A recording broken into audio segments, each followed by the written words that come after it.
Magandang araw po Pilipinas! We have just landed in the Queen City of the South, Cebu.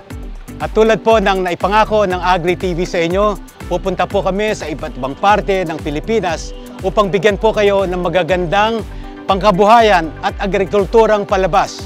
Tara na po at samahan niyo po kami. Dito lang po yan sa Agri TV at iba pa. Let's go!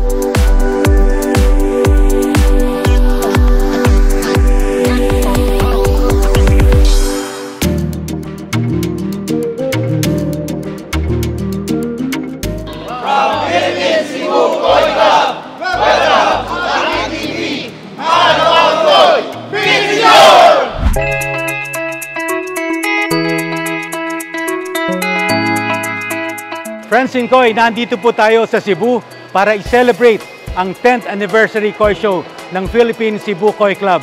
Naimbitahan po ang inyong abang lingkod para maging punong hurado para po dito sa 10th anibersaryo celebration of their Koi Show.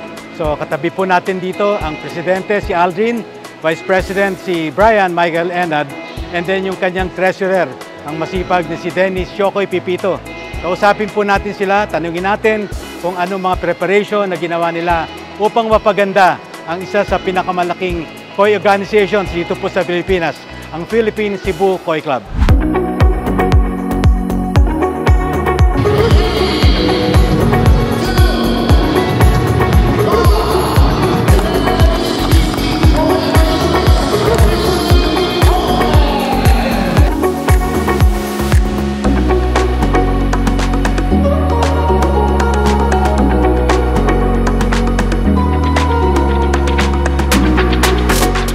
So friends, nasa tabi ko ngayon ang magigiting, makikisig, magagandang lalaki na naghirap. Ito yung mga officers po ng Philippine Cebu Koi Club. Take it guys, Aldrin, yes, Brian, and Dennis. So briefly, Aldrin, kwento mo sa ating mga kaibigan sa Koi a bit about PCKC. PCKC started at 2011 and it was started by Mr. James Ko, Doc Danny Algeric, and one of the pioneering Koi hobbyists here. And recently we are about 100-something members active for PCKC. Yung PCKC ba, Presidente Aldrin, do you accept membership outside of Cebu? Yes, we do. Pwede rin, yes, no? yes. So you formulated the PCKC officially on 2011. Yes. Pero I remember many years back, pan-10 anniversary ng Koi Show nito. And then they invited me as the head judge again, nung unang-una, 10 years ago, 2009. Thank you for that brief background. And then, Vice President Brian, ano bang naging challenges natin dito sa show na to? Yung preparation talaga. Kami, 6 lang kami. Sinabi ko nga sa kanila, kaya ba natin to?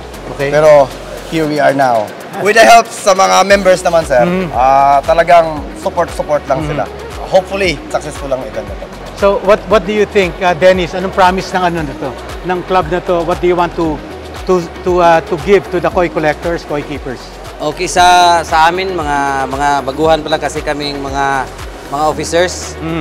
First time namin ito, pero sa na-observe namin ngayon, if meron pa kaming ika-improve sa next show, gagawin namin yan para masaya lahat ng mga hobbyists, masaya lahat ng tao na mahilig sa isda.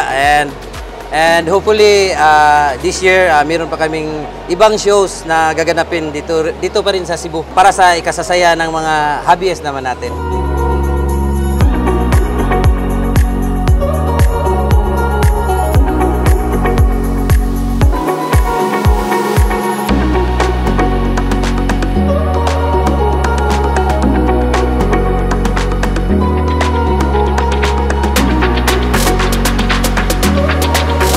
Mga kaibigan, we will gonna let you go and then but join us again next week at kasama po rin natin itong mga magigiting na lalaki at magagandang lalaki na to.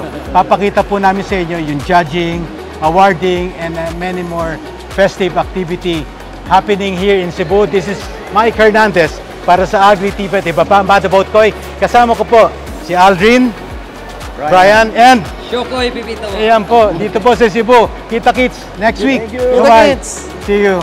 High five, gentlemen. Bye-bye.